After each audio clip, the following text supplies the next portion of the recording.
Bonjour mes amis leaders, c'est Rachel Degg, formatrice en leadership, spécialiste en potentiel humain et coach de courage.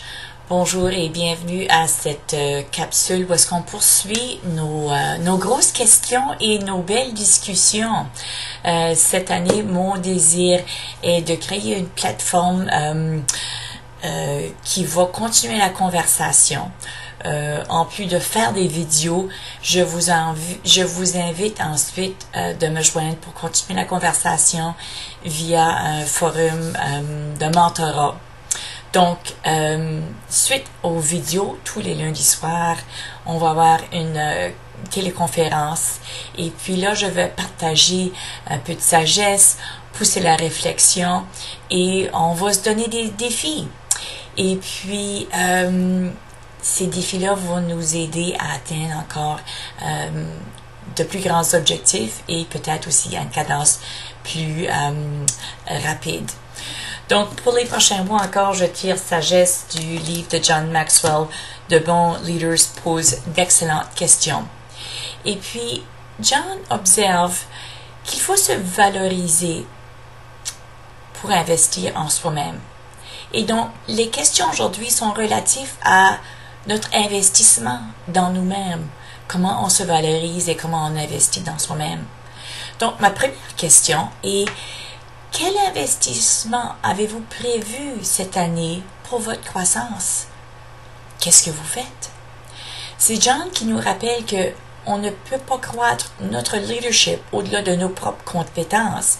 Et moi, j'ajoute que notre vie ne peut pas s'améliorer au-delà de qui on est comme personne.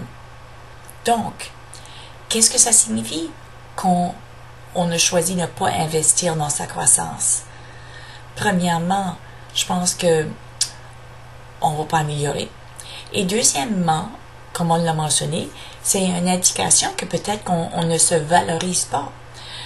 Imaginez, est-ce que vous investiriez dans un projet dans lequel vous n'avez pas confiance, qui pourrait vous rapporter?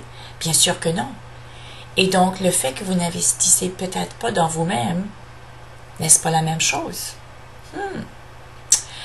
Donc, ma deuxième question, je sais que ça fait plus que deux, mais en tout cas, comment voyez-vous votre futur? Est-ce que vos rêves incluent de grands projets, de belles aspirations? Ou sont-ils plutôt misés sur peut-être le maintien du statu quo? La qualité de vos rêves est aussi un réveil de comment on se voit, comment on se valorise. Je sais que c'était vrai pour moi. Il y a quelques années passées, dans un livre que je lisais, l'auteur nous questionnait sur nos rêves. À ce moment de ma vie, j'ai réalisé que dû à des durs coups que j'ai eus, des déceptions, afin de me protéger, j'avais arrêté de rêver, arrêté d'aspirer pour mieux. Wow! Cette réalisation, cette prise de conscience m'a même effrayée, m'a réveillée. Je me suis vite mis au défi de oser rêver. Je ne savais pas qu'est-ce que je voulais rêver, mais je savais que je voulais rêver de nouveau. Et donc, j'ai aussi osé prendre des pas vers cette nouvelle découverte.